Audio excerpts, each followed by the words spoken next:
Hello everyone, welcome to Lamina Nails. In this video, I'll be showing you basically from start to finish how I do summerly sparkly black opal nails. If you'd like to skip directly to the design, it's about the 4 to 5 minute mark. I believe it's about 4 minutes and 30 seconds in, but I'm not sure. But basically, I primed all my nails. I have them all scratched up so that the glue has something to stick to and sort of force itself into. I've primed them. Now I'm going in with Born Pretty's 8-in-1 nail glue. And this is the process that I do in all my videos. I have a short. I might link that in the description box if I can find it. Otherwise, this is what I do. I apply that nail glue about 2/3 of the way down the nail on all my nails. And then I cure that for 30 seconds in the LED lamp, making sure it's pretty cured, not completely. Honestly, about 15 seconds is good on this part because you will cure it again. Then I have my nail prepped. I've already scuffed up the inside so that the glue has, once again, something to like actually stick to. And I fill that in and then add a little extra. I did put a little too much on this one, but it's fine. You won't see it in the final product. And then I place that where I had already applied that glue, so the 2/3 of the nail get that extension. So basically, this is a way that I've been doing this for like a couple years now. It creates that instant apex, so you're not having to really work hard to build it up if you're applying extensions. So you have a sort of safer extension that will pop off, like if there is damage or pressure on it, it will pop off at a better point rather than at the actual cuticle and damage the nail permanently. So I put that into the lamp just to secure it for 30 seconds, and then I do, once I've applied all of the nails, pop it back into the lamp for a full minute to make sure that the glue is cured properly. So once all of that's done, normally what I do is I'll wipe off the nails with some isopropyl alcohol to get off that sticky layer. This time I started sort of filing them down without really, working hard on wiping off that layer. Just filed them into shape so that I wouldn't, have to really apply a lot of product and cure it and stuff. So that's what you're seeing here. I'm getting that shape that I like. I should probably do a video on shaping them, but I sort of cut off the tip so it's the point's gone, and then I cut off both sides equal. That'll give me a little less to file off, and then I just sort of round it. It's sort of like when you draw the little guideline for a French tip. That's the sort of shape that I go for. Then here I've already wiped everything off with the isopropyl alcohol, filed them down. Now I'm going back in with that primer. The primer is going to slightly melt the extensions. That's why you see the white parts disappearing and not reappearing. It's actually melting the plastic because there's acetone within that primer. And then I'm going back in with that 8-in-1 nail glue, and I'm filling in the part that does not have any product on it. So I'm using it as a base here. You can see I sort of wiggle it in before I drag it forward. So it's like I make sure to really force that into my nail, and then smooth it out. So you develop a nice smooth nail and very little lifting this way. And there you can see there's like very little sort of obvious line, demarcation. There's nothing you can really see, and then it creates a perfect or almost close to perfect shape for the nail. I'm not sure what nails these are. I want to say they are some old nails I have, but if I remember which nails I used here, I will put that in the description box. They might have been some new nails. They might have also been some nails from Amazon, but I'm not sure. So you can see that everything's filled up. I go in with a fine buffer to sort of smooth everything down so that when I apply the polish, the colored part, it doesn't sink into the scratches and make it sort of, not attractive. So going in with Beetles in 895. This is just black. They have 1,000 blacks in multiple sets, and they all have a different number. But this is their black and white set. It's just a full-size black and a full-size white, and I'm using that right now. And I'm just applying it to the tips, as you can see, just toward those tips.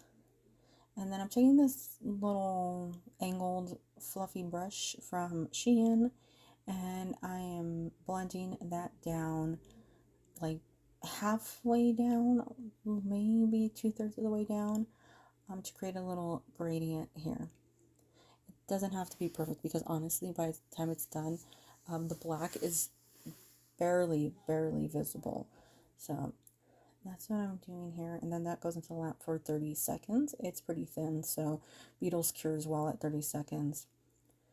So you can see here what it looks like. I'm taking this, I have no idea what the name is, from SHEIN. It is the Cura Plan. It's a magnetic iridescent glitter. So going over the entire nail with it. I will try to link it in the description box if I can find where it is. I meant to post a haul and then I lost footage of the haul.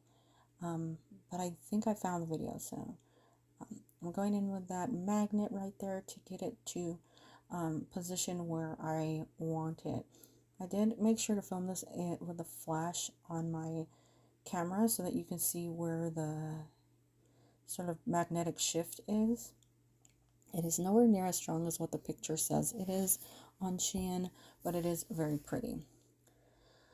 So here I accidentally lost footage. So I mixed some Mylar flakes that I also got on SHEIN. They were already little tiny flakes. Mixed it in with some base coat. And honestly, you don't really need to mix it in with base coat if you have a sticky layer still on that, like the glitter layer. The little Mylar sheets will stick fine to the sticky layer, but to make sure that it doesn't move when you're applying a top coat, it's better to mix it in with some base coat. So that went in for 30 seconds, and moving on to this top coat, and this is Beetles Top Coat. It is a very thick top coat, and I use it primarily to encase the glitter if it's chunky, like if it's Mylar, if it's glitter, if it's chunky, and I'll have to file it down. I use that. So I recommend, if you have access to it, it's pretty cheap. I recommend buying Beetles Top Coat because it's a great sealer, like I said, and just have that on hand when you do something that's a little bulkier. Model Ones, Madame Glam, they're all pretty loose top coats, and they're nice. They're very pretty, but you're gonna have to use quite a bit and apply multiple times to get that thickened up. So you can see the top coat. I'm gonna go ahead and file it, and you can see the difference here. If you don't want another glitter layer, you can just leave it like that, like what you see on the left. But if you want another glitter layer, like I'm gonna do, that's what you see on the right. Gonna file down my nails to get anything that's still sticking out gone, and then I'm going to go ahead and apply another top coat on there, another base coat, top coat, to make sure that it's extra smooth. Also, I have this like really worn down versus this really strong brand new one. I have a bunch of brand new files, but I have some worn down ones that I use specifically to file things like this, where I don't want to ruin a new file, but I don't want a new file that will scuff up the design. So I want something that's a little on the weak side, not as weak as a buffer, but just weak enough to do what I need it to do. And that's what you see. I'm filing everything down, making sure its shape is staying nice and I'm not getting like, distorted or, funky in any way.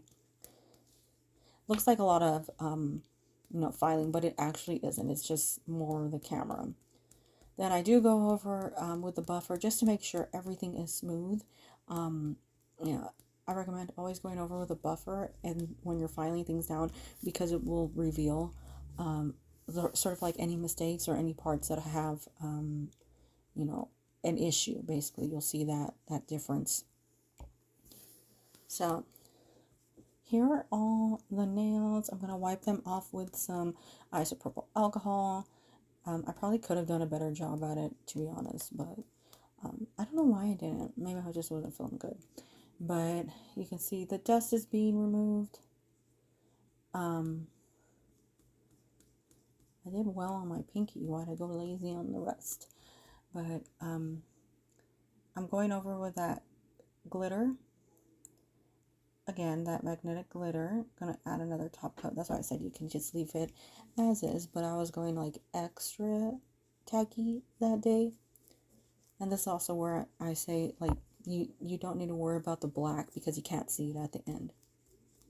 Fixing that with that magnet and then popping it into the lamp for 30 seconds. Then absolutely unnecessary, but I am going over with some Born Pretty rhinestone glue and these two little rhinestones. And it's funny because I actually did end up taking these off. I didn't like the way they looked. Here you can see me chase that rhinestone around. Honestly, I had to fast forward this because it took quite a while for me to pick it up. But these rhinestones you really gotta encase. The ones without the back on them, they just pop right off. They might actually do better with some super glue rather than just plain old rhinestone glue. So got those on there. Then I cured it, and then like always, I filled it in with, or filled in the parts that were lifting up with some more of that rhinestone glue. You can see the gaps right there. That's just to make sure that they don't get caught on hair or clothing or anything and, hurt your nail or your finger. So you just fill them in. You can also use that Beetles Top Coat for this. It's pretty thick, so it'll stay in place. Also, you can like put a top coat or something in the fridge and let it harden a little bit or solidify a little more because the colder temperatures make it a little thicker. You can do that and it'll make it easier to apply while it stays in place rather than slipping and sliding. So going back in with that Beetles Top Coat, filling in, going around everything, securing everything on that rhinestone nail. Like I said, I should have done I really wasn't filling it. I wasn't filling the rhinestones. But on the other ones, I did do one coat of that top coat and then I filed it down again because I still felt some Mylar poking through and I didn't want that. So I just filed it down, buffed it down, not like with a strong file, just like buffed it down and went back over everything with that top coat for the last time. And it actually didn't get that thick. My nails didn't get super bulky, which I was like really genuinely pleased with, because sometimes they get like super bulky. But you see I'm just using that buffer there. This is actually a nice buffer if they're still available. I'll also link those in the description. Now you can see it actually didn't get super thick, which is surprising because my nails are very curved. And I normally have to thicken them up quite well because my nails are thin. They're very curved. They look incredibly thick. It's just my nail type. And there you go. Final top coat. And you can see it. It's so pretty, so sparkly. I was so happy the camera actually picked up the sparkle. I'll try to link all the products that I used in the description box.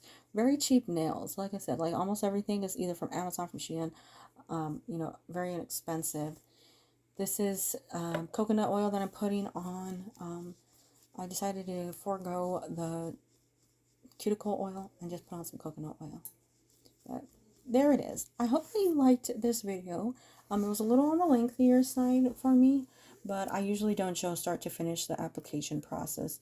But I was gonna make this like one of those ASMR types, but I just wasn't feeling it.